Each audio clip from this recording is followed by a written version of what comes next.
What's up YouTube, Dal here from Zephyr Wargames, and today I am bringing you the spice that is 6 Sam True Kings.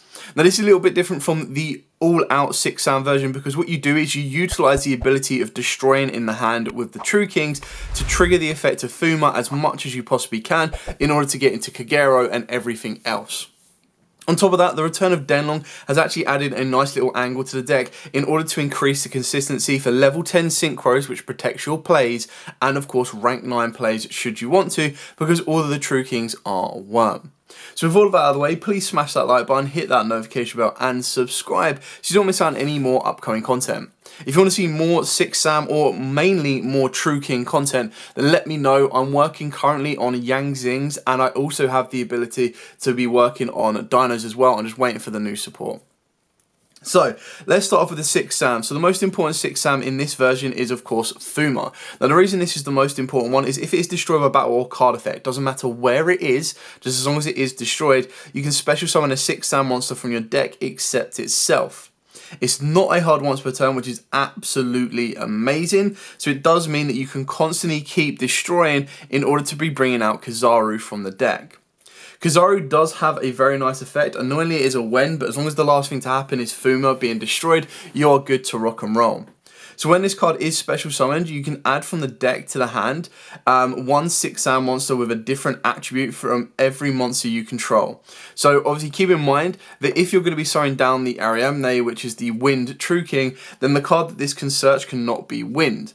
But the idea is that the Wind gives you the ability to kind of pop Fuma, but any of the other attribute of the True Kings can pop the correct attribute plus any other attribute. And that's where you can pop Fuma, and then Kizaru just constantly keeps searching. You've got plenty of options for rank searches. The only thing Kizaru can never search is the Kizan or the Grandmaster, because obviously it matches the attribute of being Earth. So Kizan and the Grandmaster are basically free special summons. So if you control a 6 Sam monster with a different name, you get to special summon this card for free. And then Grandmaster is pretty much the exact same as well. While you control a face-up 6 Sam monster, you get to special summon this card from the hand. So constantly free summons. Now obviously Grandmaster can lead you into different level synchros because it is a level 5, but he's probably going to be used more so as link material, which is why when you see the extra deck, we actually play a balance of everything. Then we do have the husband and wife duo, which is Shunai and Mizuho. You can do it the other way around. You can play a 2 fire and a 1 water. But the reason I've gone with 2 waters is because it's not the end of the world to actually destroy the water. And the Barastos is probably a little bit better than the Fire True King, just because it adds you that additional effect that if it is destroyed, you can special summon from the deck, which is really important. Then of course we've got the one Hatsume. I still really like this card. Again, it's a very nice one that can be searched off of Kizaru. And then a normal summon of this or a special summon of this can also help you extend that little bit further, because you can bring back a level 2 tuner, which can give you into access to Denlong. It can also be used as additional fodder on the board as well. We've then got the legendary Secret of the 6 Samurai. This is just a free level 4 extender. So when you normal or special a 6 Sam, you get to special summon this card from the hand. So again, very important in order to extend. And the fact that it's dark, it means Kizaru can search it out without much issue. We've then, of course, got one Kageki, one Gemba. You don't have to play these. It's just quite nice having another Wind and another Fire. And then if you don't get hit with a hand trap, Kageki is quite nice to be able to get an additional summon from the hand. Because straight away, like if you open up Gemba, normal summon Kageki, special summon Gemba, straight away gives you access to Denlong, and you've got your plays going from there. Ideally, you've also got Fuma. You've got 2 Winds as well. So if you pop 2 Winds, don't forget the True Kings have double effects. That if you pop 2 fires, you get to banish a card. If you pop 2 winds, you get to mill the top 4 cards of your opponent's deck. And then you've got other ones like Lithosagam. If you pop 2 Earths, you get to look at your opponent's extra deck and banish up to 3 monsters with different names. And then, of course, you've got the Barastos, which lets you destroy back row. So you're getting the best of everything. You're probably going to resolve the Earth and the Wind more times than not, double effects. But you don't really care about always doing the double effects either. Speaking of the True Kings, we are playing triple Mariamne. So this is obviously the Wind one. This is one that keeps it ticking. And the reason this is so good is if it is destroyed itself, you get to add a non-Wind Worm type monster from your deck to your hand. And that's where you're going to get access to Litho, Agamazud, and Barastos. Its normal effect, like I've said, if you hit 2 wins, it allows you to mill the top 4 cards of your opponent's deck, but it doesn't have to use 2 wins. It can use 1 win and then 1 of any other attribute, which is why it's so good to kind of hit Fuma and then anything else. Speaking of why it's so good as well, we do now have 3 Lithosagam if you wanted to. I feel 2's enough, purely because you need to get a True King to the graveyard first. Now, the reason that Lithosagam works so nicely is because not only does it give you extra deck knowledge, so you know exactly what your opponent's playing if you hit 2 Earths, and you've got Kizaru, Kizan, and Grandmaster, and you can also recycle the Kizan and the Grandmaster from the graveyard very, very easily when you get to the gate, and getting to the gate is quite easy because, of course, you do have your Battle Shogun. But it also allows you, if this is destroyed, to special summon a non-Earth worm monster from the graveyard. So the idea is, for example, if you use something like your True King Mariamne, and you used its effect to pop Fuma plus a Lithosagam, and you already had a True King in the graveyard, straight away your board is 3 level 9s. So like you've got your boss monsters on there, 2 level 9s, plus you'd get the Fuma that will give you your Kizan. Your Kizan can then search you out another 6 Sam, and you're just pushing your board from there. So 2 I feel is more than enough. You can cut it back down to 1 if you want to. Arguably you could even do 2 Mariamne, because in the past the power play was to be getting into VFD. Like you got into VFD early, you were protected, you did everything you need to do. But I completely agree with the ban of VFD because it's just such a degenerate card. And then for, of course, the remainder of the True Kings, we do play the 1 Agamazud and then the 1 Barastos. Now, Barastos is probably the best one to pop. So, like, if you pop a Fuma plus a Barastos, that's insane, because then your Fuma gives you your Kigeki, not your Kigeki, gives you your... I always get his name wrong. Gives you the Kizaru. So many Ks. Gives you your Kizaru, but then it can also special summon a 6 Sam from the deck. So, for example, if you did Mariamne and popped the Fuma plus a Barastos, you would then have a board of Mariamne plus Lithosagam, if you wanted to, plus Kizaru. And that would then give you the ability to search out 6 Sam. So if you search that Fuma, for example, you could then normal summon down the Fuma, Synchro and make it a level 10, which is your Baron, to protect you from Nibiru going forward. And then you've got the ability to start doing generic Link 2s and climbing up to get into your Battle Shogun if you need to as well. The one card that is not, which doesn't really share anything, is of course the Renard. Now you can very easily, the other card you can play is the Squire. If you play the Squire, you can very easily make Nat Beast plays, and the idea is that the Squire is what is summoned off of Isolde, and all you need is something like your Kizan or your Kizaru, and that's going to give you your Nat Beast play. The reason we went with Renard is because with Renard we actually play the equipped spell of Living Fossil. If you go with the Squire one, you actually play the Heavenly Sword, because then the Heavenly Sword lets you banish 2 warriors and add it back to the hand. But the idea behind this is, when you go to Isolde, you summon down Renard. Now, 9 times out of 10, you're going to go Isolde first, and then you'll go into the Grandmaster. And one thing you do need to be quite cautious of, which is why the Sword can be very helpful, is the Grandmaster requires a discard. So you're constantly popping cards in your hand to facilitate the summons of the True Kings. So when you've got the Sword, being able to banish and keep adding it back to the hand maintains that resource to be able to discard for everything else apart from the True Kings. In this one, it's a little bit more aggressive, but the best thing about this as well is if you make Denglong before and then make Isolde and summon this out, you can manipulate Denglong's level to make it a level 9, and then that's where your Isolde, your Renard, because it's a non-tuner, can actually sync with your Denglong to make your Baron. And then off the back of that is where your Denglong can then choose to summon out a tuner or a non-tuner in the form of Bian or in Chiwin as well. So cards you can cut completely, and you can literally just play the 9 pillars if you want to, but I also play the Bian and the Chiwin kind of combo, because the idea behind this is you can manipulate the level of your Denglong. And the reason you would do that is because Denglong can send the Chiwin from the deck to the graveyard to make it a level 1. And in doing so, you can then start manipulating some of your other synchro plays that you'll see when we go through the extra deck. But the idea behind that is you activate the pillars, quite like I've shown in the Sword Soul deck. You activate the pillars during your opponent's turn, you get rid of the Denglong. The Denglong then summons out Bian, and while also bringing back the Chiwin from the graveyard, meaning you can sync these two into a card that can't be destroyed by battle in the form of Herald of the Light. So it's a little mini combo. Yes, you are playing 2 bricks because you don't ever want to see these in your hand. Well, technically 3. You don't want to see any of them in the hand. So if you're like, nah, it's too bricky for me, cut it completely. That's entirely up to you. I would still utilize Denglong. You'd probably just cut it down to like 1 card. Just because then when you sync off the Denglong to make your Baron, you still get a level 3. And that can help facilitate your Levianeer plays. Or if you're like, I only want to be playing this particular type of route, then the best thing about Denglong is if you were to cut this down completely and just play pillars plus 1 Yang Xing, you've got access to levels 1, 2, 3, 4, 5, and 6. So you've got plenty of options, depending on what level you would want to summon off of the back of Denglong if you're constantly syncing it off. And ultimately, if you're going to constantly use it as synchro fodder and just to have the ability to float and have a synchro tuner, then you can very easily cut it down to just 1 Yang Xing monster. Carrying on, I'm just going to tidy this up a little bit.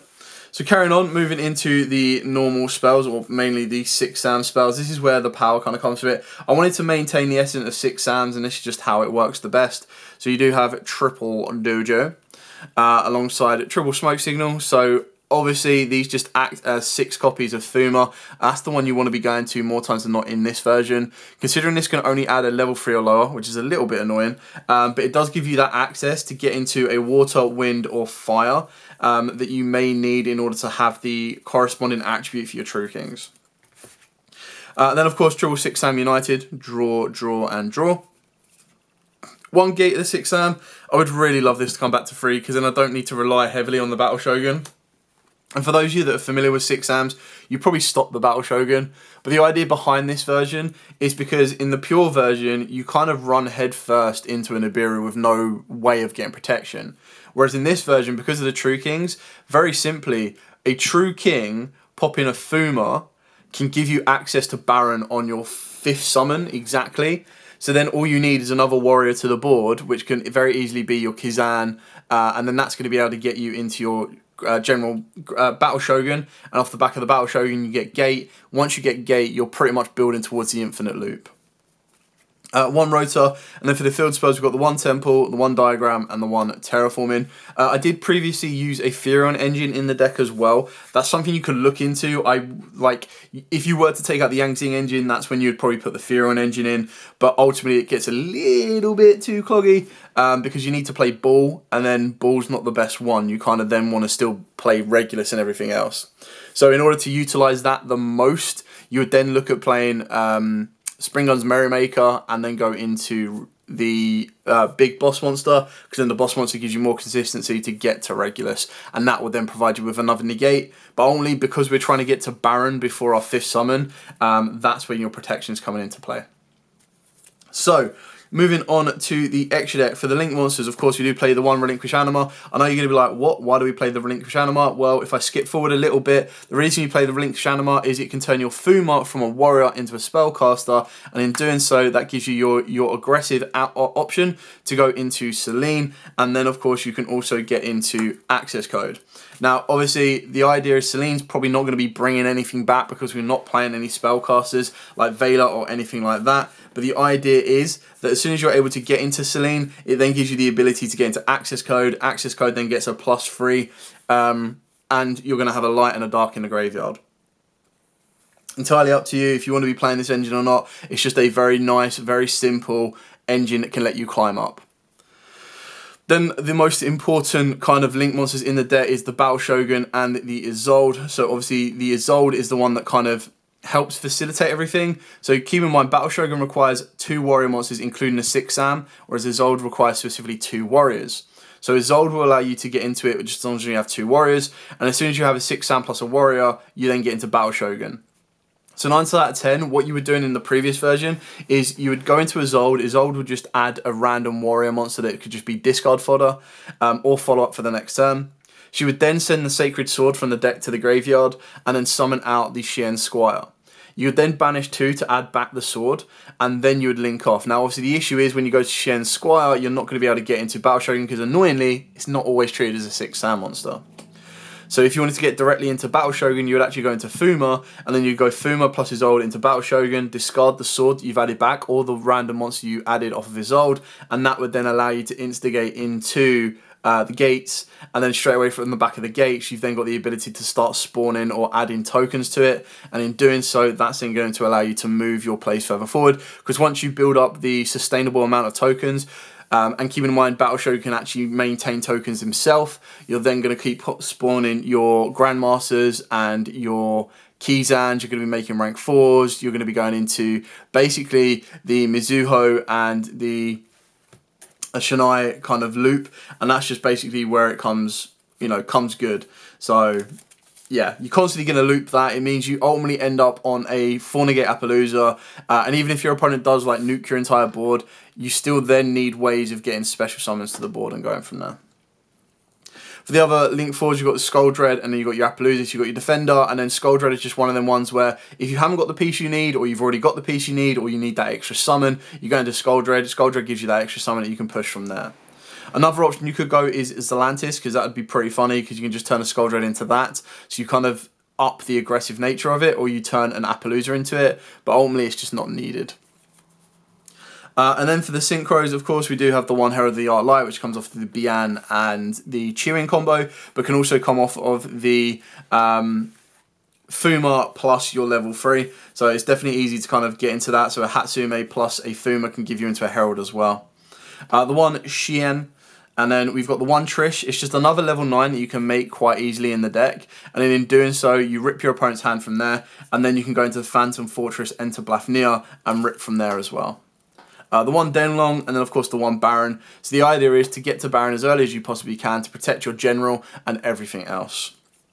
And then we only play 2 XYZs. We play the one Shadow of the 6th Sam, just because this is a very easy 6th Sam that can go to a zone that your Grandmaster points to, and then give it a token, while also giving a token to your gates. On top of that, if you wanted to, you can play Zeus in here, but I kind of make the choice of a rank 9 because you want to utilize those True Kings as much as you possibly can, and the rank 9 options that you have. So the one I've got with at the moment is Phantom Fortress, because technically you can loop 2 cards from your opponent's hand, and that just makes it even harder for them to try and break your board. Alternatively to Phantom Fortress Enter Blafnir, you've also got the Sacred Tree Beast Hyperion, and obviously you've got the 9 Lives Cat. So this is a one or the other. I know I've now literally just shown you 17 extra deck cards. You can't play all 3 unless you want to remove some of the others, but I would choose one rank 9 amongst these. You can play the Cyverse one, which if it leaves the field, it negates, but in doing so, you probably want to be putting something like an Atis, or you could put a Garura in the extra deck, because then when it's summoned, it sends it from the extra deck to the graveyard. That will then give you a nice little draw or a nice little pop, so that is up to you as well. And that is pretty much it. Like, there's no hand traps in the deck. The deck is all gas. Literally, when you are doing your plays, you want to see all of your combo pieces, and you just want to go absolutely ham. I'm not saying that is the way you need to, like, you should be playing this deck in the format. Like, it's just the way this deck rolls.